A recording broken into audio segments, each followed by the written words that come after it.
What implodes people that they have the talent? Maybe they even have the it factor and they don't make it.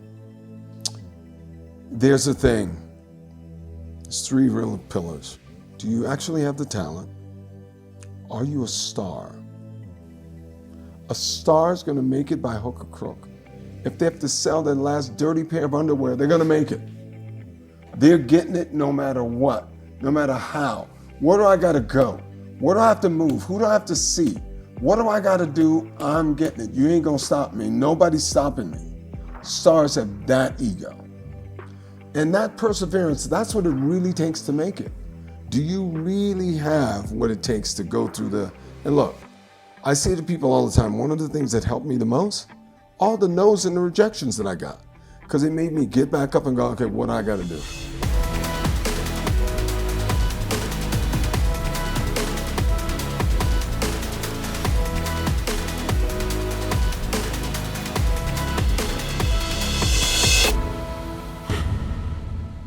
Hey everybody, welcome to Impact Theory. Today's guest is one of the most accomplished music industry professionals in history. He has produced for, worked with, and/or helped shape the music and careers of some of the most legendary figures in the business, including Michael Jackson, Whitney Houston, Mariah Carey, Aretha Franklin, Alicia Keys, Elton John, Bruce Springsteen, Madonna, and countless others. He's also an extraordinarily accomplished musician who's played with such worldwide phenomenons as Journey, Herbie Hancock, and the era-defining icon Bob Dylan. That insane string of bona fides, however, was just his warm-up. The thing that took him from being famous and well-respected in the music industry to being a global brand and household name was his 12-year run as a judge on the ratings juggernaut American Idol. Showing the true depths of his versatility, his accomplishments extend behind the camera as well and even reach deeply into business. He was an executive producer on American Idol. He helped MTV develop and produce their own hit show, America's Best Dance Crew, and he even launched his own line of eyewear, which has continued to win in a very competitive marketplace for over half a dozen years. He's also an active philanthropist who served as a spokesperson for the American Heart Association's Heart of Diabetes campaign, and he even founded his own charity to help combat childhood obesity.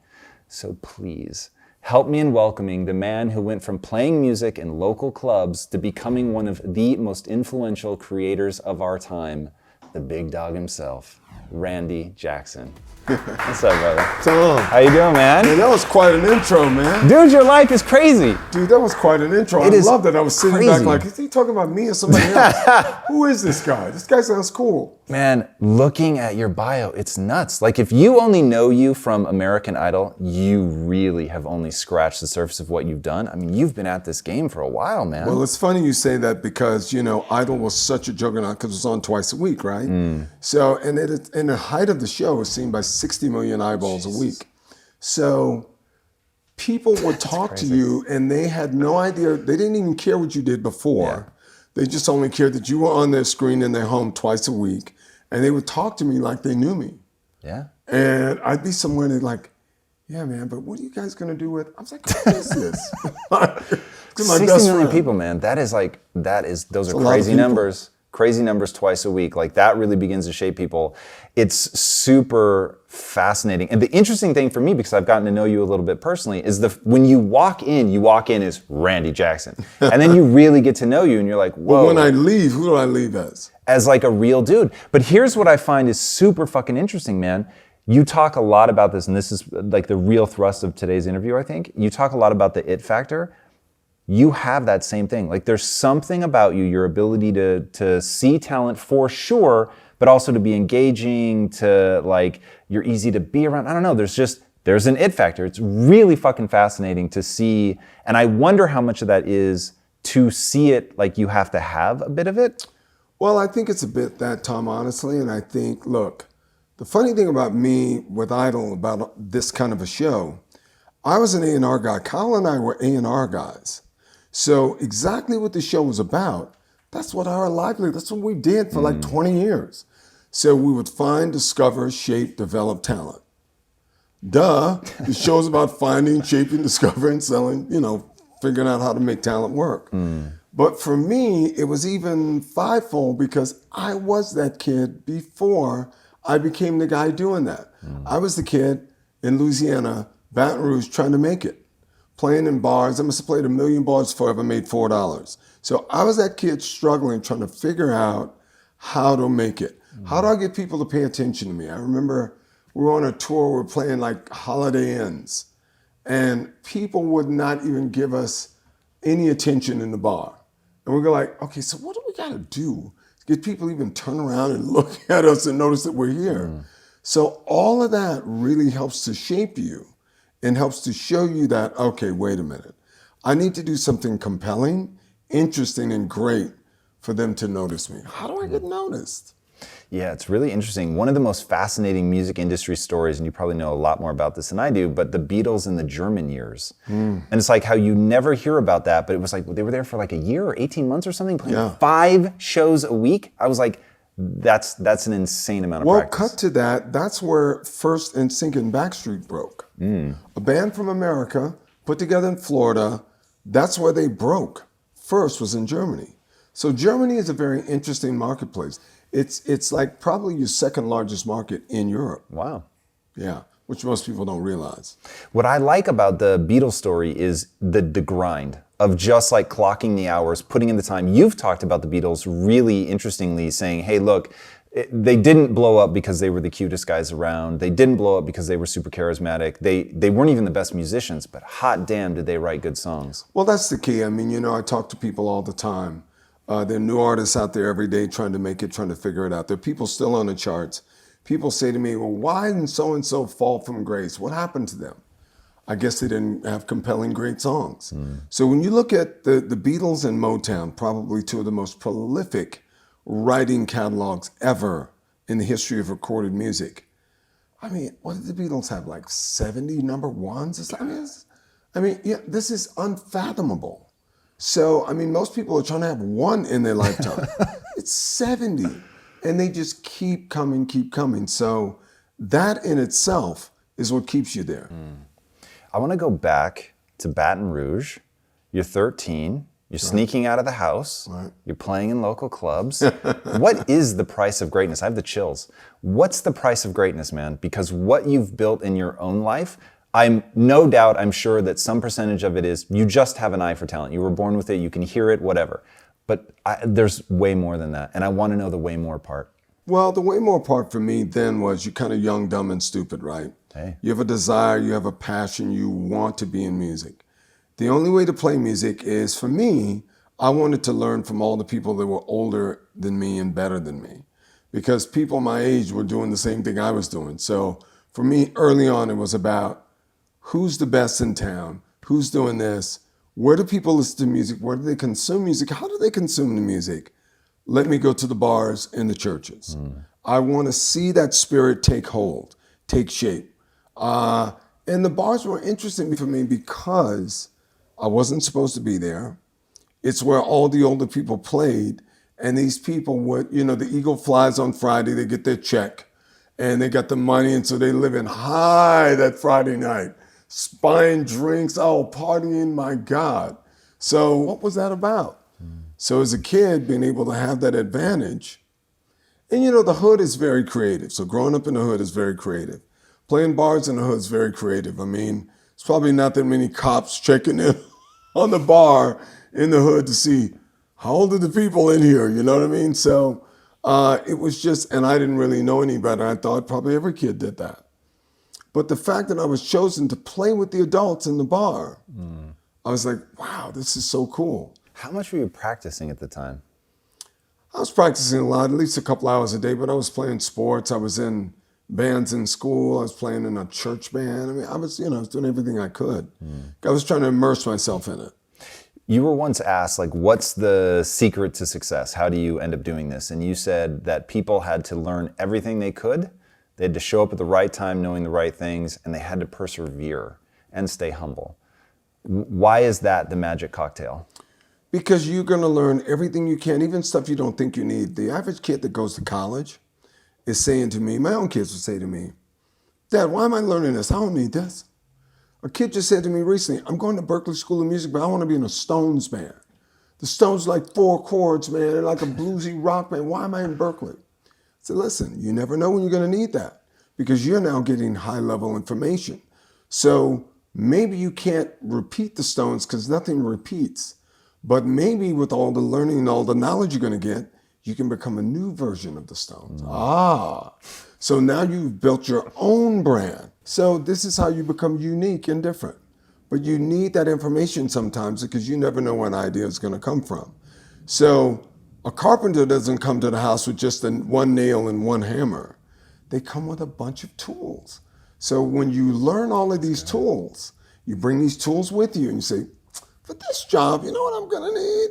I may need a saw. I know I'm a carpenter, but So that's what that's like. It's like apprenticeship. It's like becoming the best at what you say you're trying to do. So walk me through, you're young, you're playing with the adults. How do you push that ability? How do you start? Like, do you think, all right, this guy's the best and I'm going to try to keep up with him? Did you set insane challenges for yourself? I said, this guy's the best. I want to take lessons from this guy. I'm going to beg him to see if he'll show me. I'm a young kid playing with all the older guys, much, much older guys that are the best in town. I'm trying to keep up. I'm just happy that they're allowing me in the room, and they're also giving me drops and fruits of wisdom along the way. One of the greatest tidbits was, and I still use it every day today, one of these days, you're going to learn to want what you need as opposed to need what you want. Wow. So that applies to everything in life.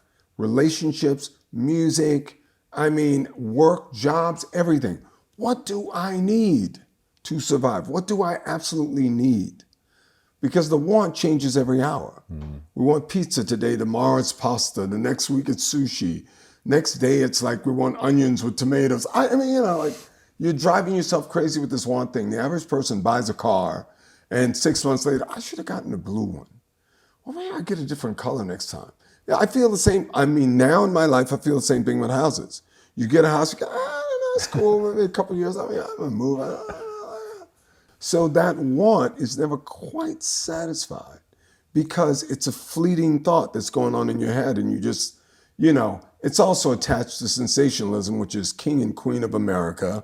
There's 80 million ads everywhere you turn and look, turn on TV, radio, whatever. So you got to be able to turn that noise off to get to what do I need?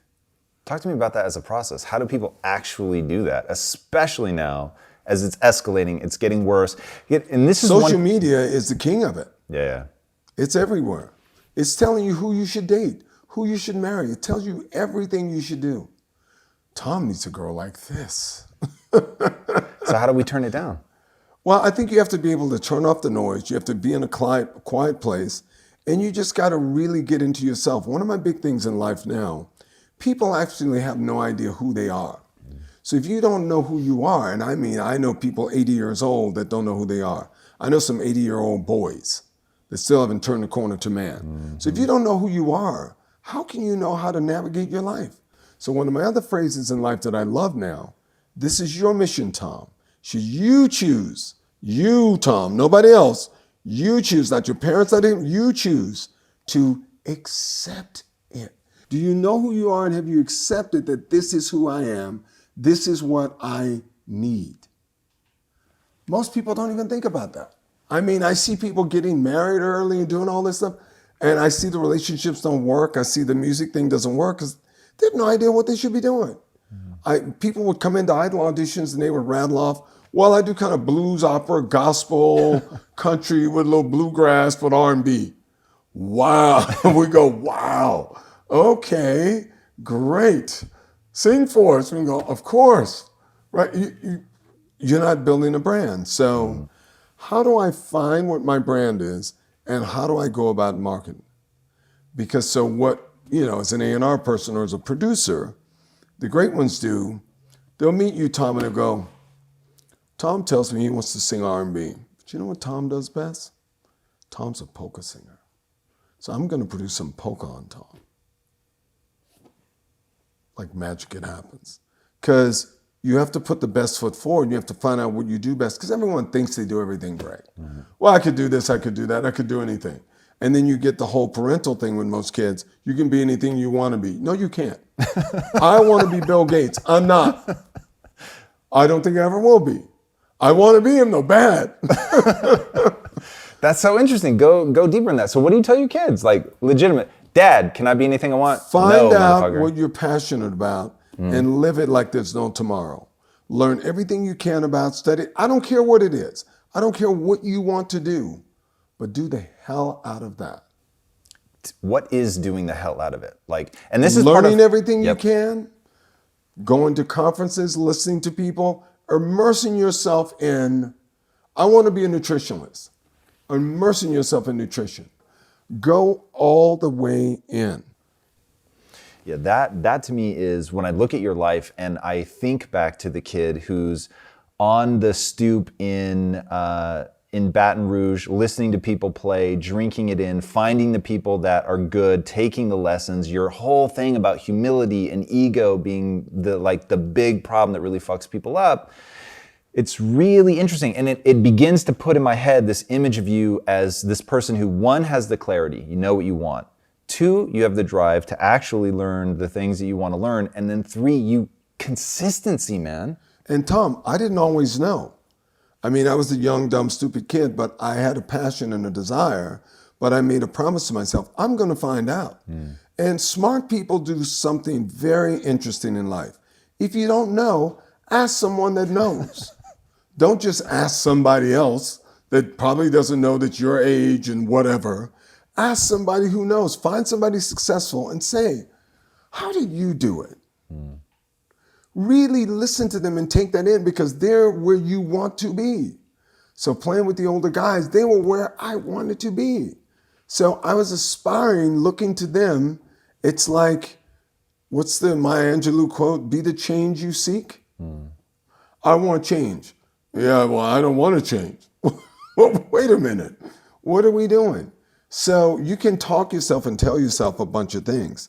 That's why the Kendrick thing was so poignant, the Sit Down, Be Humble. The record was so amazing. It's a great record. He's an unbelievable talent. But just him saying that to a woke community in the hood and elsewhere and further out was just amazing. You know what I mean? I think all the knowledge is out there for people to grasp and get. I don't think they go and get it. I think their ego catches up with them. They wake up and tell themselves, I'm incredible. Are you really? Compared to what? And most people are afraid of reality. And most people, I feel, live in this movable reality. Well, I'm standing over here. This is real over here. No. What was real there is same here, same there, same there. Are you that good? Are you as good as you think you are? So one of the things about music and about the entertainment business that I talk to people about is that you're in a competition, whether you believe it or like it or not. And the competition is what's going to make you greater. What I love about big cities, LA and New York specifically, right? Guess what? All the leaders are here. Around the corner from here, Max Martin, every producer, writer, Hit Boy, Mustard, everybody's here trying to write it. I'm right around the corner from the heat. Whoa. It's going to force me to really try and get it together and stay on it. If I go to the small pond, it's not going to push me. I'm going to be big in the small pond, but it won't mean anything. I'm not in the soup. So I would say to people that when these shows went Idol, The Voice, any of these shows, you've just got a ticket into the brass circle. Guess what, Kelly Clarkson? You love Mariah Whitney? You just got into the circle. Battle them out. Here we go. May the best one with the best song win. That's, my friend, how you achieve greatness. You don't achieve greatness by saying, I'm out here on this island by myself and I'm great. And everybody's telling you, oh, you're great. Are you really? Compared to what? When you came up with your Quest bars, was it good compared to what? Yeah. You know what I'm saying? Yeah. Because you had to sit there on the shelf with all the other bars. So may the best one win. And whether people think they're in a competition or not, they are. So that alone is to drive you like mad. I want to be the best. I don't want to just be in the game. I want to be the best. Get all the lessons. I mean, I don't understand. For me, I didn't know any other way. So I guess I was kind of born with that sort of, thing in my system, in my get up. I got to strive for the top. Yeah, I got to strive for the top. What am I doing? Why am I in this if I just want to be in the game? What implodes people that they have the talent? Maybe they even have the it factor, and they don't make it. There's a thing. There's three real pillars. Do you actually have the talent? Are you a star? And do you actually have the perseverance? Everyone needs the song. Whether you write it or somebody else writes it, doesn't matter. Are you a star? A star, there's no stopping them. A star is going to make it by hook or crook. If they have to sell their last dirty pair of underwear, they're going to make it. They're getting it no matter what, no matter how. Where do I got to go? Where do I have to move? Who do I have to see? What do I got to do? I'm getting it. You ain't going to stop me. Nobody's stopping me. Stars have that ego. And that perseverance, that's what it really takes to make it. Do you really have what it takes to go through and look, I say to people all the time, one of the things that helped me the most, all the no's and the rejections that I got, because it made me get back up and go, okay, what do I got to do? I got to play better. I got to figure out what are these notes? What are so-and-so doing? Who do they love? Why are they loving them? When I decided I wanted to be a producer, I was working with a guy who became a mentor of mine, the late great Tom Bilyeu, who was part of the Atlantic Years that had done all the Ray Charles records, all the Aretha records, all of the Rod Stewart records. This guy was a genius. So he said to me, so you're a musician guy, you went to music school, graduated, what? And I just played a session for him with a band called Taxi from England. And I was doing a session up in the Bay Area where I was living. He says, yeah, you music school kid, man. You play great, man. You're amazing. So what do you want to do? You just want to keep doing sessions? You want to go on the road? What do you want to do? He says, I said, man, I'd love to be a producer, man. I've been writing something. I really want to be a producer. He says, okay. I said, well, look, man, listen, I admire you. All the records. Maggie May, Rod Stewart. Until you come back to me, Aretha. Oh my God, this guy with Armored Erdogan, these guys, oh my God, right? All the Ray Charles. These guys are like legendary, right? I said, well, what's one thing you can give me right away that you think will help me? He thinks about it for a second. He says, you know what? Pick up the Billboard magazine. I pick it up. It's a musician kid, right? Music school grad, yeah. Look at the top 10. Look at the top 30. Anything in there you like that you think is great? I say, yeah, this stuff is cool, but it's not really, it's all right, it's cool, but I'm not really, crazy about much of it. He says, that's what I thought you would say. See, the first rule for you, look at the top 20 or 30 or 10. Figure out why those songs are working with the public. How do you get those things, those traits to work for your music? Because you are in a competition and you need to be on this chart. Number one, why do they love it? And he says, I don't care what kind of music it is. Why is that working? And how can you apply that to yours? Because yours is not working yet. So how are you going to get there? Dude, I love that so much. And I said to myself, I left there and I was like, you know what? He's absolutely correct. It's not whether I like it or not. People are buying it. People say to me all the time, I was listening to a bunch of music stores and somebody said to me, yeah, I don't like that new Katy Perry song. I don't like that other song. I don't like it. So why don't you like it? Oh, no, I just don't like it. Well, okay, cool. So I immediately discount them because they don't even know what they're doing or what's going on. But they have a valid opinion, but you need it to resonate with people that are going to download it or stream it. Who am I to say that the public's wrong? You have to tell the story about playing with Journey on stage for the first time, or at least the first time in front of the huge fucking crowd. We were at Calaveras County Fairgrounds, And it was the first big gig. We landed by chopper. This is like, it's like a dream come true, right? I think there were 75,000 people. Whoa. And there were a bunch of other bands on the show, Foreigner, Loverboy. I mean, all these great, amazing bands that I grew up loving. And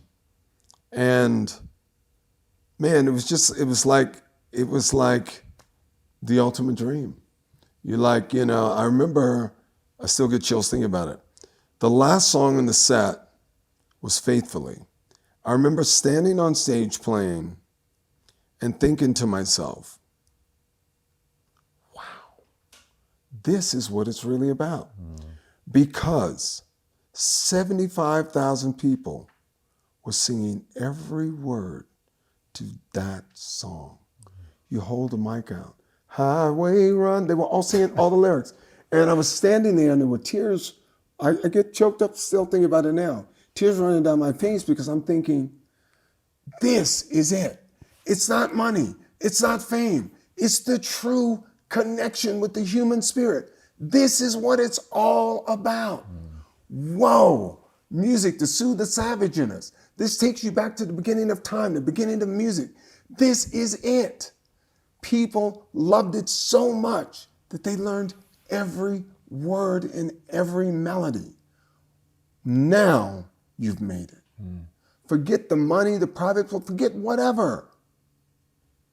Now, finally have true connection. 75,000 people, bro. And the audience is singing every lyric. That's the real, true connection for an artist. That is really it. The money, all that goes and comes, all this kind of stuff, the houses, all that stuff is cool. But that real connection, because somebody loved your stuff so much, they're living on every word. Wow. You could stand on stage and they're singing it to you. You don't even need to sing. You go like, God, thank you, Jesus, this is it. This is the holy Mecca. I mean, you literally just explained why I do what I do. Like the ability to connect, like you said, to connect with the human spirit, to tap into something. That story is why I love you so much. Like your approach about get fucking good, learn everything you can. And the public doesn't lie, I think is a direct quote from you.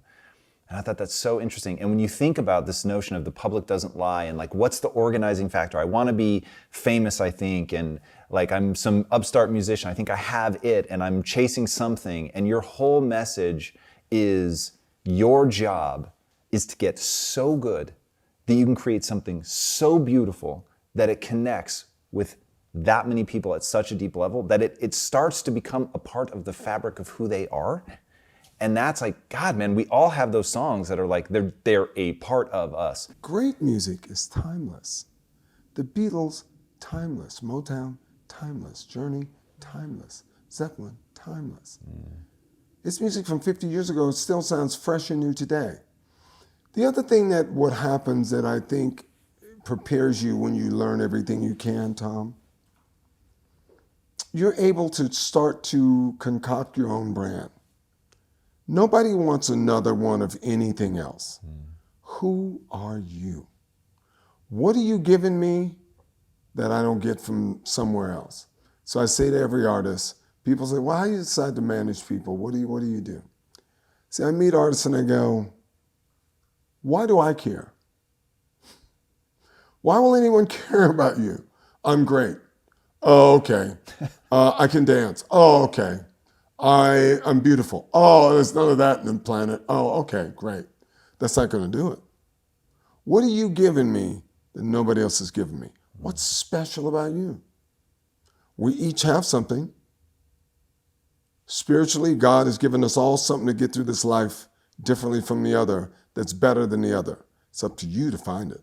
How? Exactly. You got to do a lot of self-exploration. You got to do a lot of digging, soul searching to try and find it. And I think you have to do a lot of listening and being able to turn the noise down. Social media and otherwise, all of the sensationalism that it just begets America, turn it off. Just try and dig deep and find out what makes you special. Also, what makes you happy? Maybe start there. What kind of song when you sing that you go, I would say to singers this trick. You got one song left to sing, what would you sing? One for the rest of your life. What is that song that rocks you at your core? If you don't know what that is, you don't know who you are. So what are we talking about? We're just wasting time. Because until you know who you are, we should not move forward. So remember, I got to learn to want what I need as opposed to need what I want. What do I need? I don't know if I don't know who I am. I don't even know what I like if I don't know who I am. You can tell yourself, I like this, I like that. Oh, I like 20 things. Yeah. There's one thing in there that you cannot live without. What is that? What I like about your advice is that it applies to anything. Because everything in life is relative.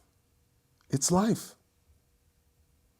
Yeah, when I think about, even like as I was describing having that connection and getting so good at something that you can really have a deep connection, I thought there is a correlate to this in accounting, where it's like and I love that Seth Godin calls what he calls linchpins, somebody who's just so extraordinary at their job. He said, I think of them as artists. Right. And I'm like, yes. Like when you tell people that they need to learn everything they can, and I just want to be, the next Zeppelin or whatever, the Stones, and so do I really need to learn more than these 4 chords? Yes, motherfucker, because if you want to discover who you are, you've got to have access to everything so that your creation isn't limited by your ability to articulate. That's why people usually write the same song over and over.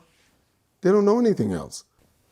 Yeah, I think the notion of all of this is born out of knowing what you want, knowing who you are, and then, most importantly, building the skills to be able to get that out. Knowing what you need and knowing who you are. Because what you want is often, I'm saying, I don't think you're ever going to meet a music person that I want to be famous. And people now today, with the whole millennial Gen Z thing is I want to be famous now. Yeah. Somebody said to me the other day, I want to be signed in 3 months. Great. Just don't wait. Just sign today. Just go to a label and say, sign me now. And see what happens. Yeah. But even thinking about that, they're signing you on what basis? What do you have to show? What's your collateral? It's a bank. What do you have to show me? Well, I got a bunch of songs. I said, people walk in my office, I got 10,000 songs. I go, great. I got 10 billion songs. You haven't heard any of them? They're all crap. And we all write crap. We write good stuff, we write crap stuff. We're all a work in progress.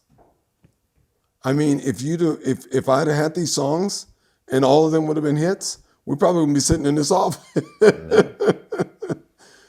So it's and it's also getting honest and real with yourself, digging deep. How good am I really? Let me look in the mirror. I know I'm hot, but am I really that cute?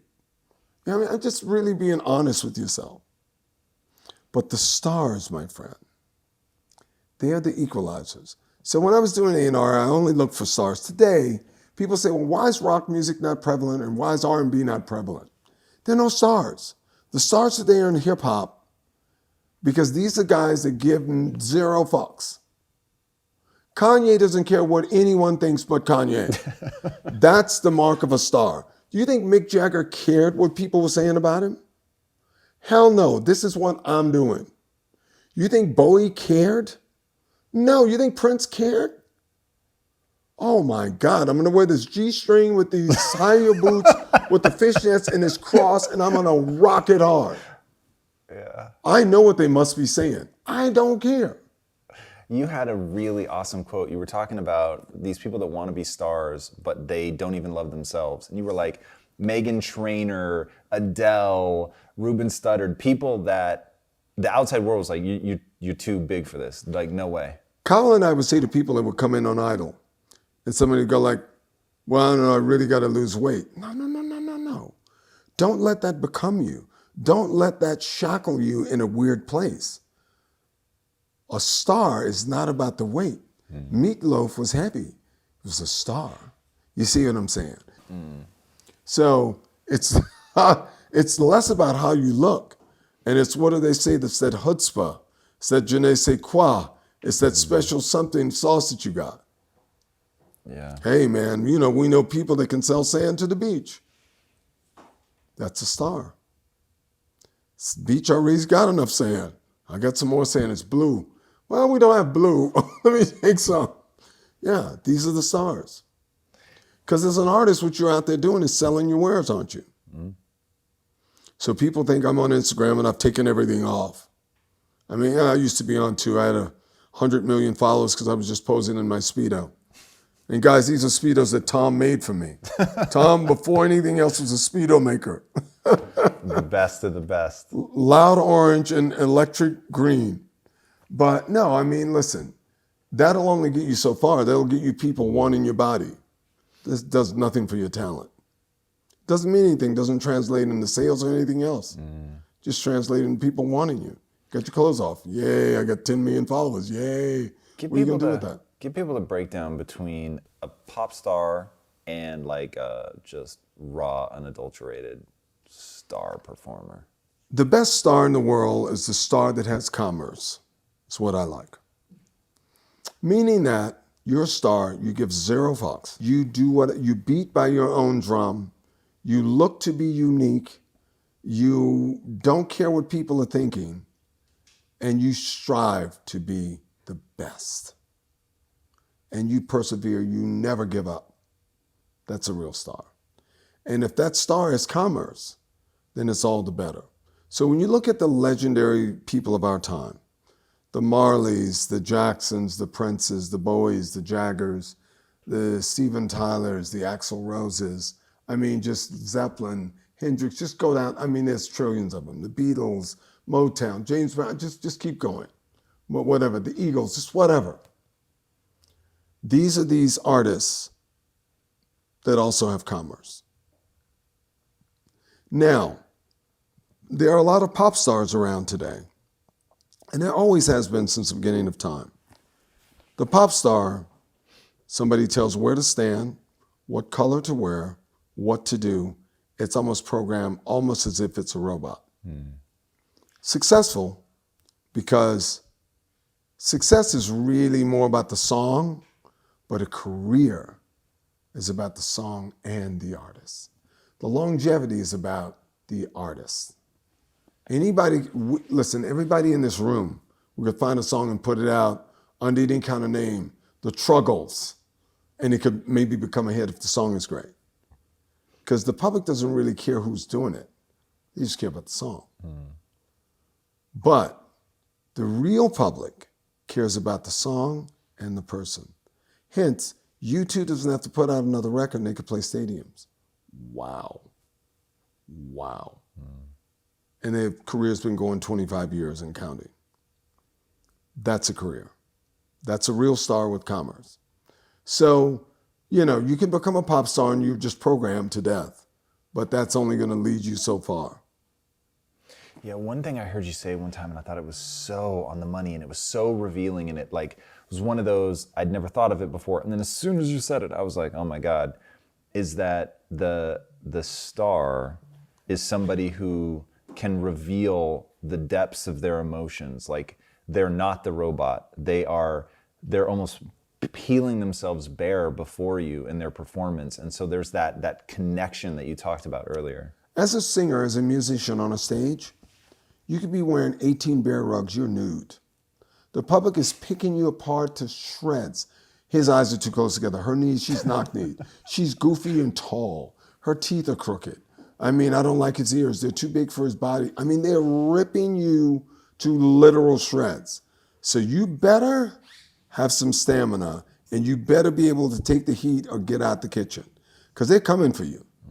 Guns blazing as hard as they can. I don't like him. I don't know what something's weird about his hair. He's got a colic hair. I don't know, his nose is weird. I know he says 5 nose jobs and he needs another one. Whatever. They hate you before they're gonna love you. The pop star can't take that. The artist can take that because you know what they're doing? They're saying, you know what? I'm going to sing my song. You're going to listen. You could hate me, but I'm not going away. I'm going to pour my lyrics out. I'm going to pour my heart out. I don't care what you see. Take all of me or nothing. That's the artist. How's your career lasted so long? I think, I try and reinvent all the time. I keep my mind open and my eyes open. And became more of a philanthropist. I got into managing chefs. I got into managing writer, producers, and artists. I got into doing more TV, developing TV shows, developing film.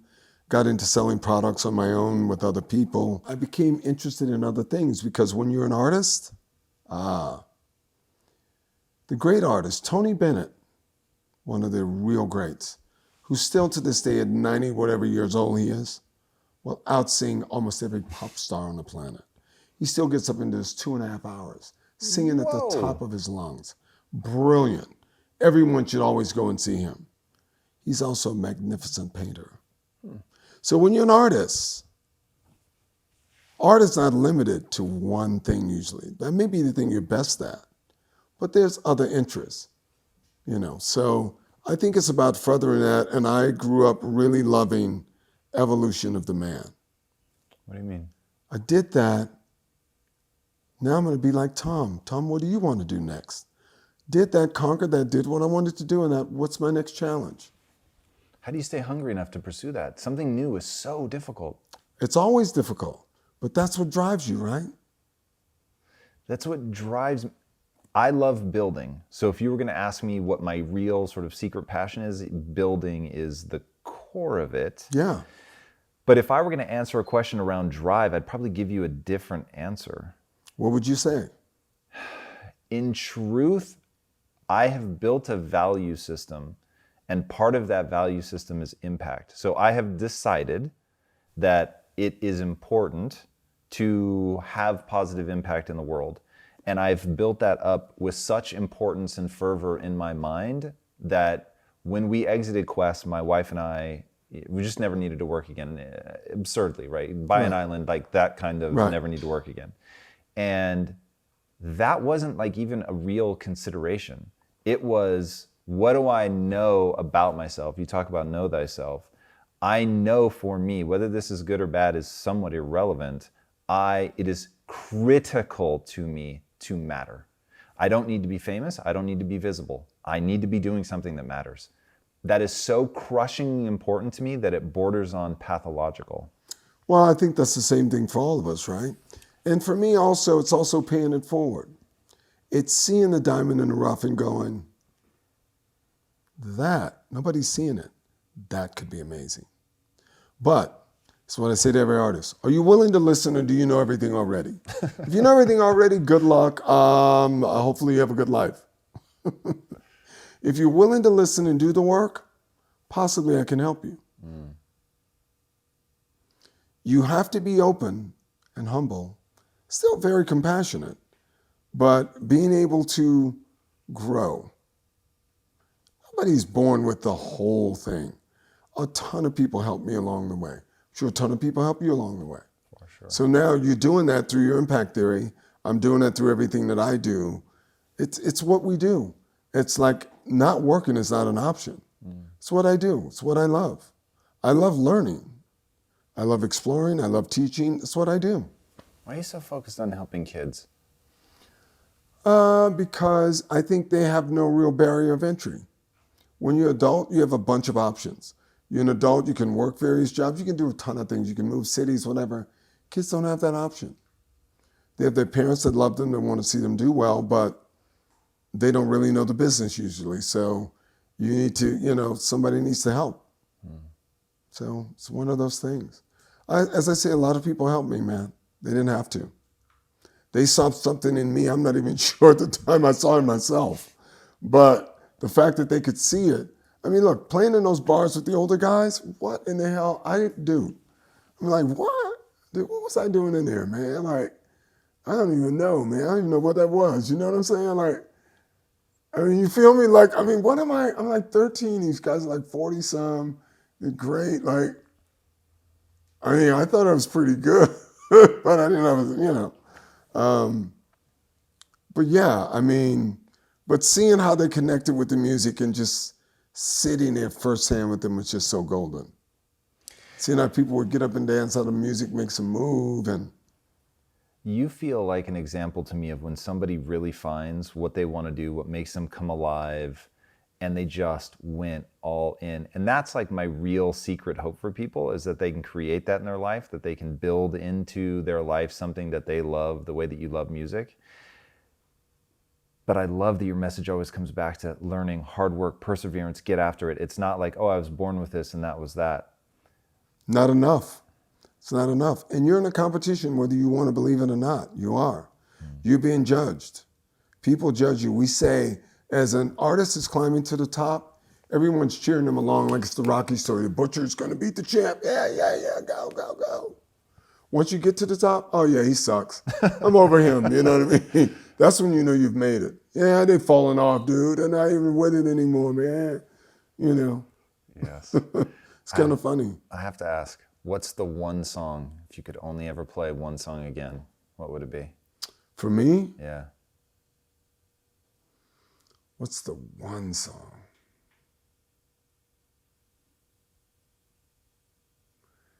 Funnily enough, one of my favorite songs in life. I have about 4 or 5 favorites, because Let It Be just popped in my head. That's one of my favorites too, but Pure Imagination from Willy Wonka and the Chocolate Factory. Whoa. The melody and the chords are just so next level. The theory of it and the joy and the happiness that it brings, though. Pure imagination. The melody's so every time I hear it, it makes me feel happy. I love that. Yeah. It's just an amazing piece of music. You'd have to, those guys are so accomplished to even write that and make it work. It's just, beautiful, just gorgeous.